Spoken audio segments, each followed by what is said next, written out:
too easily for me. Gets there. Has that early goal disallowed? Watson made the run beyond him. McAtee! Great goal! Oh, that's special! What a way to respond! And now Amos will send it into a busy box. Good delivery, and they're in front!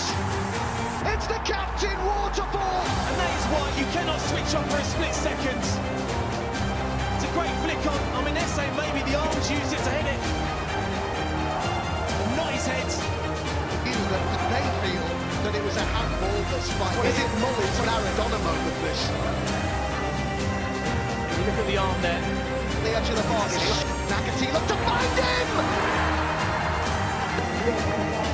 Here's Sarua coming on. Now he's got 4 goals in his last 2 games. And then that late winner in the 119th minute at Meadow Lane. In it goes for McAtee. He's done it again! Oh, here.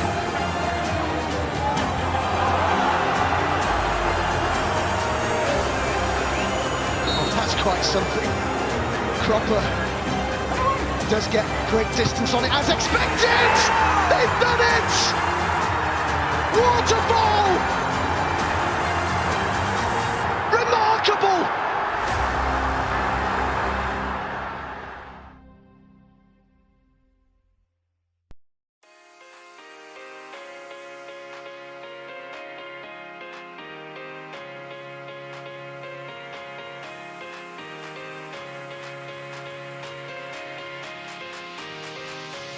Well, welcome to this special edition of Three Fish on the Show. We've got a very special guest this evening. It's Adam Summerton. Welcome, Adam.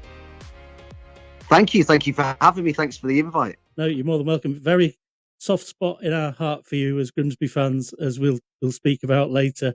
As you were the voice that we all hear when we're looking for a positive memory about the Mariners in recent times. So thank you very much. I just introduced my my erstwhile colleague Steve Risley, who's a fellow Mariner. Hi, Steve. Hi there, Adam. Again, thank you for joining us. I wanted to kick off by asking you a little bit about your early career and how you ended up with a role commentating on what's now European football. So talk us through how you got there. It's a long journey, I guess. Really, I sort of really worked my way up from right from about as basic as it gets. Really, I mean, my first work in the media was out of a caravan in a supermarket car park. So I started off and really learnt my trade and worked my way up, I suppose you could say, and from local radio, regional radio, bits of national radio, and then I'd started doing TV on club TV channels. Did things for Everton, Portsmouth, and just worked my way up very gradually over time, and then started to do what we call in the industry world feed games, European matches that you don't tend to see in this country, but go out abroad. We're just any TV network around the world if they've got the rights to show a particular competition. So I did it for the Europa League, the Champions League, things like that, and they can tap into it. So I really cut my teeth in terms of TV on the world feed and on club TV channels. And then, if I sort of rewind back to the supermarket car park, that was about 2002, I think it was. And then if I go to the launch of BT Sport, as it was known then in 2013, that's kind of that's the gap of time. So 11 years of where I was working in local radio, in newsrooms, and just really learning my trade. I mean, I did my first football commentary in 2003. In my first job in commercial radio, first full-time job, which was at Mansfield 103.2 in Nottinghamshire, where I was covering the Stags. And that was my first commentary in 2003. But I was actually my job there wasn't as a commentator. It was in the newsroom. And they just asked me to do that because they thought it might be something I might be good at. I did it. I absolutely loved it. And I thought, oh, wow, this is something that ultimately I really want to do full time. But the sort of the journey from that moment in 2003 to when I started to go full time as a commentator was probably about 2015. So you can see there's a real sizable gap there where you're learning your trade and you're working 7-day weeks and really sort of trying to build up a knowledge of all the different roles that are required, really. Yeah, so it's not just a job you decide and you can immediately jump into it. And I guess that's lots about the industry to learn, which is great. Yeah. And so you get into the BT Sport as it was then. So what sort of coverage had you done prior to our very now infamous, if you're a Wrexham fan, famous if you're a Grimsby fan, match? Well, when I first went to BT Sport in 2013, when they first launched, they had the German league, the Italian and the French league. So that was my route in there, really, because as I said to you, I'd been doing some European football on the world feed. So I was able to say to them, look, I've done this. And I'd also been doing the Dutch Eredivisie a little bit for ESPN, who had the rights at the time when ESPN was broadcasting over here. So, yeah, I went to them and I said, look, I'd really like to get involved. And I still say to anyone today, it's the best email I've ever had in my life, and probably always will remain so, is when I sort of put out an email hoping I would get something back from them as to, oh yeah, we liked your demo or whatever. I actually didn't just write back. They wrote back and offered me 3 games. I can still remember now pulling up on my driveway and getting my phone out and reading that email. It was the best, as I say, that it was my break. It was what I'd been working over a decade for, really. Yeah. So it meant a heck of a lot to me. And of course, I'm still there now, albeit a new name now for the station, and really enjoying it still now. But yeah, that was my route in, and I did that for a number of years. And then I obviously wanted to progress myself there, and the way of doing that was to do domestic football.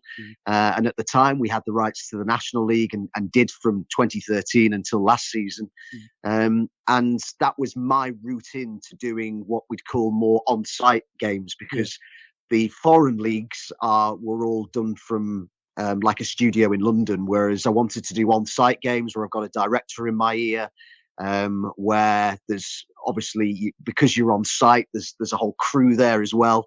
So that was, for me, that was my next step up the ladder, to start doing on-site games, and that at the time was the perfect thing for me. An opening came up, they tried me out, I enjoyed it, they obviously liked what they heard, and I carried on doing it for, wow, how long did I do it for? I'm just trying to think now. I think it was from around 2015, 2016, I think, that season, right up until last season when the coverage came to an end. We've had quite a bit of experience, Steve and I, of the National League over the last few years, unfortunately in one respect, but it's quite a bit of entertainment down in that league, isn't there? You'll know that better than anyone. Yeah, look, some of the best games for me that I've ever covered have been in the National League. I mean, I'll always look back on those years covering that league with such fondness, and Grimsby play a huge part in that. I mean, I'm sure you'll want to talk about it, but the playoff success that they had, for me, is the greatest playoff campaign ever at any level. I can't think of, I'm sure somebody will dispute that, but for me, it's just something I'll always hold really close to my heart whenever I go on to do. And I'm so fortunate that I cover the highest levels of the game, but I'll always look back at that. And obviously the Wrexham Notts County season as well, and many other National League games and seasons too, with such fondness. We got some absolutely cracking matches at that level. We really did. We were spoiled at times. Not quite as exciting, but yeah, I'll give you. They were all right. Steve and I were at the game live, and we were probably the most exhausted we've ever been after a match, Steve, that day, the Wrexham game. Seeing as Adam, I'm not sure if we'd have got to it, but we will talk about it if you insist. It was shattering. That's the first time I've ever taken my shirt off of a game. And we were really grateful. You like this, swinging it round? Yeah, I'm 55 and I was doing back in my head. I don't blame you. We were all grateful. I did my knee in, didn't I, Dave? I fell on the seat and did my knee in. No. We were all grateful for the fact that your cameras stayed away from us at that point in the game. But coming into that game, we'd had a great playoff night at Notts County on the Monday night, which you were there for. Were you on site that night as well? Was that an on-site? I'm trying to remember. I don't think we were. No, I don't think we were for that. You weren't, but I don't know why. No, we did do a lot. I mean, there were some times where we were on site, sometimes we weren't. I don't think we were that night. Yeah, I could be wrong, but it's a little while ago now. And that was exciting. Extra time, last minute goal in both halves of the second half and the second half of extra time to snatch it, and we're all but out. So at 9 o'clock, I've got a free Saturday on Saturday, and the next thing I'm planning a trip to Wrexham with this young gentleman next to me and his dad and his nephew. So we had a proper road trip. So So it was a great atmosphere going into the day, and you could almost feel that it was a really, really big game. It was a one-shot deal to get to the final. Two of probably the bigger sides in that league. How did you? What were your thoughts on it going into the game? How were you thinking it might go? Did you remember? Yeah, I suppose. I mean, like you, I'd kind of thought towards the end of that Notts County game that their race was run, really. And I think that's the recurring theme with Grimsby right throughout that playoff campaign. It was just that they never gave up. There was just always another goal in them. They never knew when they were beaten. I think I remember saying that in. We do. I remember you saying. Yeah, I remember saying that on several occasions. I just thought this team just like literally just do not know when they're beaten, and we just saw that throughout. And I suppose going into the game, naturally, a lot of the talk with Wrexham was around the story, the Hollywood story, really. And I think that was just that season was a season too early for them, perhaps in their developments, as it probably showed in the end. Obviously, they were a good side and they'd made progress on what they'd done the previous season.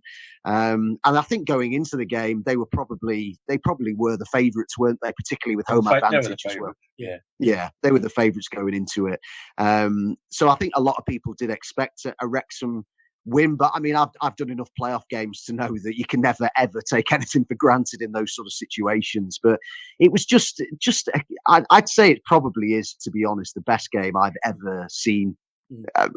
Certainly the best game I've ever covered. I mean, it just had so much. I mean, even if you just look back, it's easy to forget. I mean, if you even think back to the first goal, which was a penalty. I mean, that was never a penalty. By the way. I mean, we got that in your voice. We did. Yeah, just give it. Just give it a penalty. I couldn't believe it. Honestly, I was like, "What?" I don't even think the Wrexham fans could have believed that he gave a penalty for that. I'm sorry, that's just never a penalty. Was it Adam Virgo with you?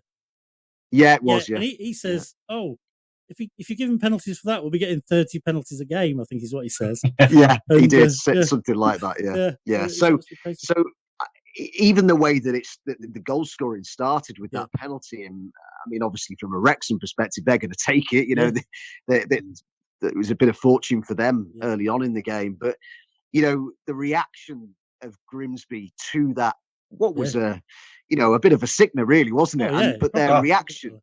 We were on top for the first 10 minutes. We already had one disallowed, haven't we? McAtee scored in the 5th minute, didn't he? And offside. The reaction, I remember, I think I actually said to Adam, if my memory serves me right, I think I said to him, something like, Grimsby's reaction here is going to be interesting to see, because in such a big game, to be wronged like that away from home, a lot of teams would fold or fade or let it bother them for a good 10 or 15 minutes. But Grimsby just went straight on the attack, didn't they? And they were level 2 minutes later. Absolutely brilliant goal from McAtee. You say to Adam, 1 minute 26 seconds from one goal to the next one, and it's unbelievable. We've never seen anything like that. And what a goal as well. I mean, it was a curler from there to the box, and he curled it in the opposite corner to where he was shaping to curl it as well, which was special. And he was a special player for us. So much so that he is a player that I periodically remember, actually. And if I ever look back on that game, and it was funny, the other night I was at Man City, and his brother came on. I never got a chance to say it in the end because his brother didn't get involved too much, but I wanted to say, if you think this lad's good, look at his brother. Because I thought he deserves a mention. Me and Adam always enjoyed watching McAtee that season. Of course, the goal he scored in the final were on one leg as well, because he was injured, wasn't he, when he scored that goal? Yeah, he was hobbling around. If I'd have been commentating, Steve will tell you the story.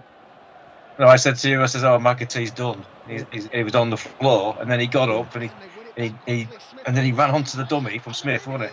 Yeah. And he put it in. I said, well, he's not that knackered then. I looked right chump. I'm like, oh, he looks knackered now, though. Yeah, so smashing player for us, and he couldn't celebrate. He couldn't run to the town fans because his calf was killing him, wasn't it? He couldn't run. No, and he had a big hand in what happened later on in the game. Obviously, then just after half time, Luke Waterfall had already turned out for Wrexham earlier in his career. Found himself in the box very early in the second half to put us 2-1 up. And at that point, you start to believe. And then Wrexham come roaring back with Tozer, with being good in the air, getting that goal.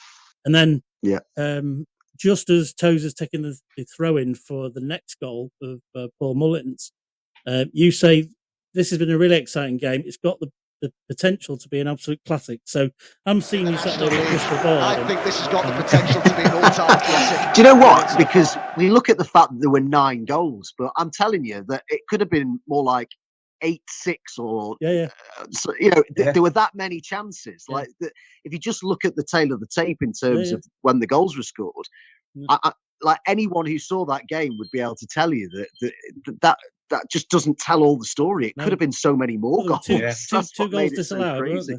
So they are disallowed. I don't think we'll ever see a game like that again. It's not just that Wrexham game; it was the 3 games: the county game, the Wrexham, and then the final. And we all came back from being behind. And it was just exactly every single one of them. And I think the other thing is, for a game like that to happen in a game of such high stakes is unusual. Normally, you get the cagey chess match, don't you?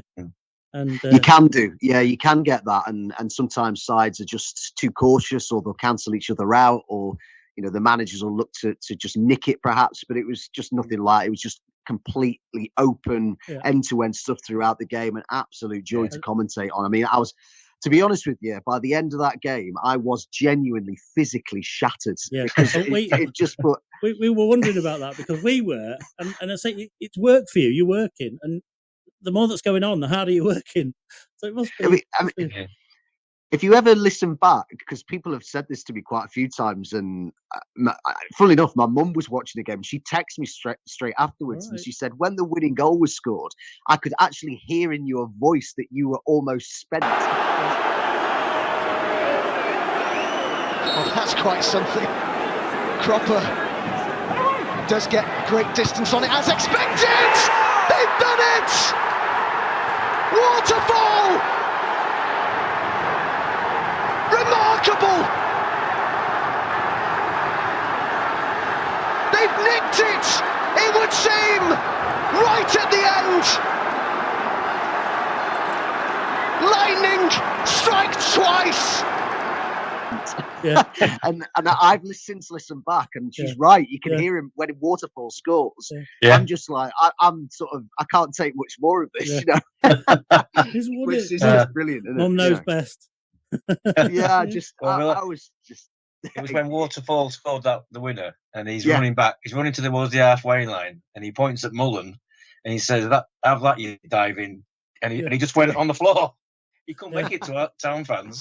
He just let it go at Mullen and dived on the floor. Brings us nicely back chronologically to the match where Tozer puts the ball in, and Mullen, having, let's call it shit out the penalty in the first half, punches the ball in the net. I don't think any of us spotted it first off, but your co-com definitely said, I think you might have handled that. Then you got a message from downstairs that it was Aaron McLean and I forget who the other chap was, had sort of said it was handball. And at that point, we probably didn't feel as aggrieved as we might. But again, not a few minutes later, Crocombe in goal just lumps the ball forward. Ryan Taylor chests it out to McAtee, and the next move from there is him crossing the ball in to score. And it's 3-3 before you know it. It's such a great goal. And Keith Houchin eat your heart out for that diving header as well. It's the second time he'd done it. It's my favourite goal. It's the second time he'd done it in that season in the National League. Early in the season, in the game against Barnet, we were like 3-1 down just after half time. And he equalised again to make it 3-3 bizarrely. It was a goal where it was almost behind him, and he gets his head around it and diving header. Brilliant header. Great. Absolutely outstanding header that was. Fantastic that. So then we bring on a player with an almost unpronounceable name, which doesn't faze you in the slightest. Can you remember him? Dear Saruwe, spot on. He just the scorer of so many big goals at an important time. I mean, not just for you guys as well. I mean, wherever he's been.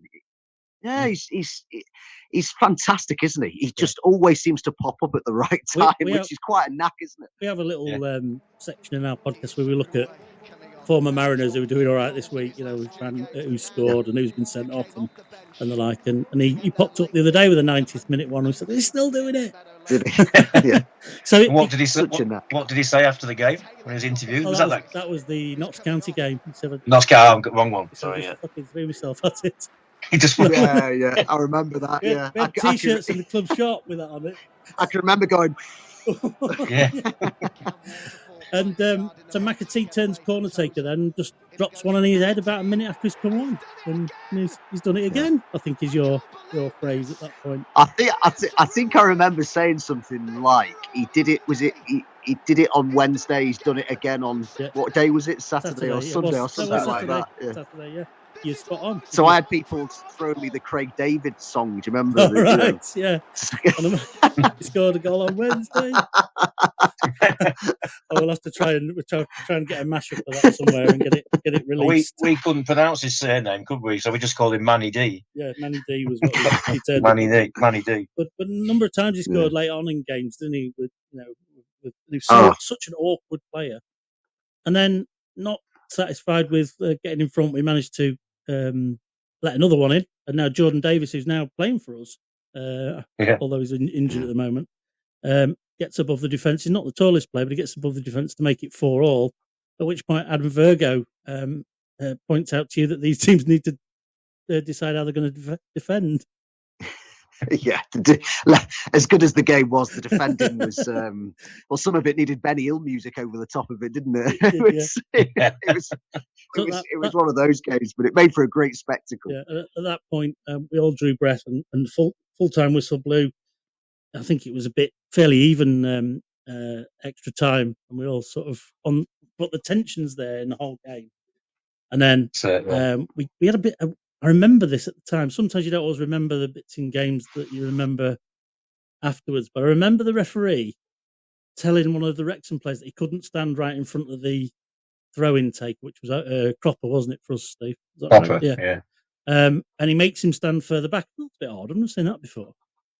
And then that's the throw-in that went on the head of Waterfall. But he ran in unmarked, and like I say, it was probably as well for you because you're about done. Your race was nearly run, wasn't it? So it was. I can't deny it. It really, really was. I mean, to be honest, I was psyching myself up at that time for penalties. Yeah. I was convinced it was going to penalties, and I should have realised that in light of what had happened against Notts County, that Grimsby had other ideas, and of course it was the 119th minute, wasn't it, that Waterfall gets his second of the game against his former club and sends you through to the final.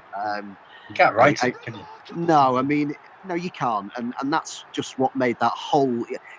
We say we can't write this. You couldn't really have written the whole playoff campaign. No. I mean, what happened at Notts County, the comeback there, certainly what happened in this game. And then, of course, there was more drama to follow in the final as well. And you came from behind every time.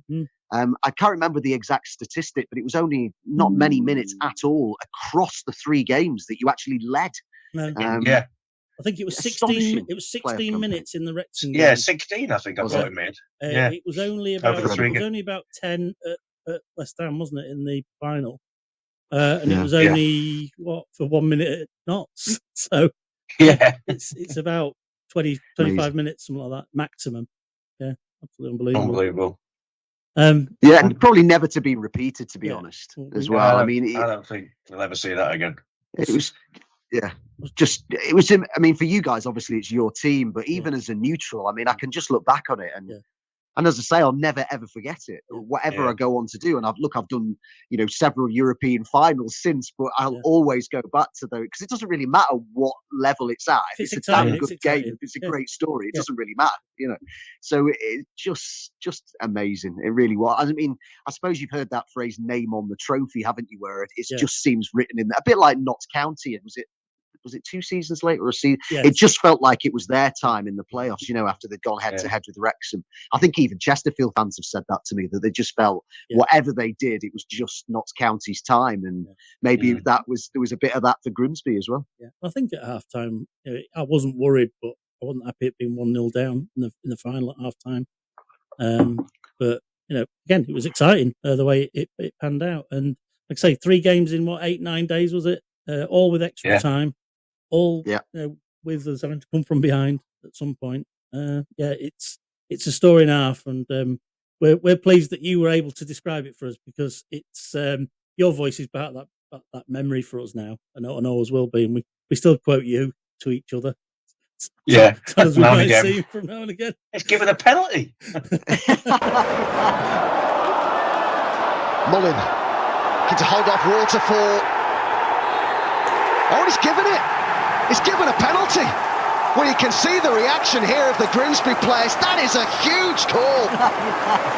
Yeah, I mean, I don't think I hit it very well at all. I couldn't believe what I'd just seen. But no, it's so nice that, I mean, and because Adam and I have always said this when we covered the National League, that and it was the same actually for me when I covered West Ham winning the Conference League as well, is that when you're covering teams that it's not necessarily the regular or the normal for them to win things or win promotions or win trophies. And when you cover teams like, just to put a couple of names out the air, say Liverpool or Chelsea, and look, I'm not saying it doesn't mean a lot to their fans to win a trophy, but there is a regularity to it that there isn't for some other teams. And at National League level, it meant so much, like it meant everything to teams to get out of that level. I mean, Adam always used to say that for him, the only game that beat it in terms of the significance of it was the Championship playoff final to get into the Premier League, because to get from the National League back into the league, it's a prize of such significance. That look at Wrexham, it was it meant so much. 16 years they were there, when they 16 years. So you really, really felt it from the fans, you know, at the games, and it's impossible not to tap into that. And if, as a broadcaster, you're not tapping into that and you're not making the most of it and you're not using it to enhance your broadcast, you're really missing a trick, because that passion is what we all love football for. I mean, and that's what it's all about. We're here to relay the feelings of the fans. We're here to, you know, to just be an extension of the fans in some ways, really. And I'd like to think that some of the reactions that you'd have heard from Adam and I covering your playoff run was not as fans, because we're not fans of Grimsby, but we're fans of football. And our reactions to some of the things that happened were just genuine reactions as football fans, you know. And You I can think tell that's that. dead important. You can tell that. Definitely. So we just bought into the whole. We just like immersed ourselves in the whole team of us.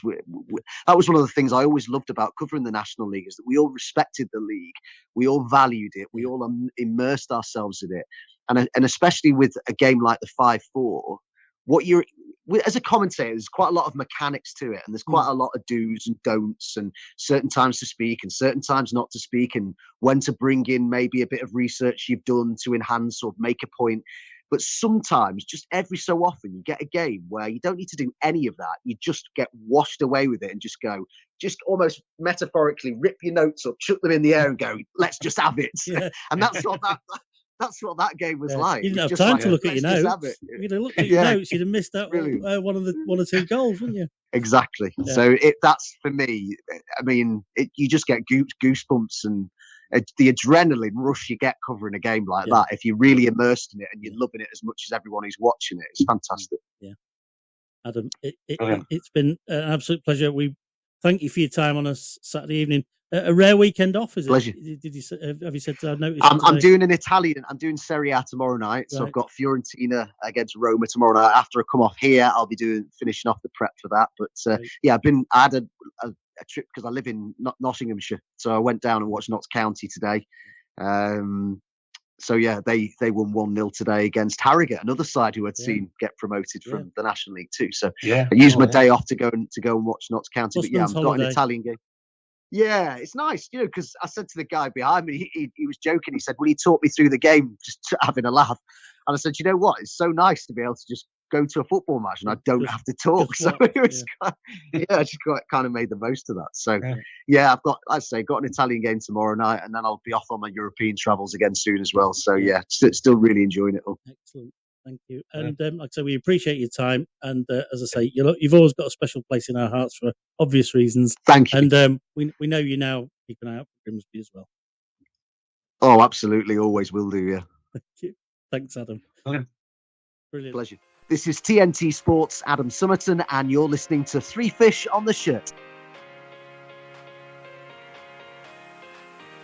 Thank you for watching or listening to tonight's show. You can catch us on YouTube, podcasts on Podbean or Apple Podcasts. You can also find us on our social media channels of Instagram, Twitter or X as it's now known, TikTok and Facebook.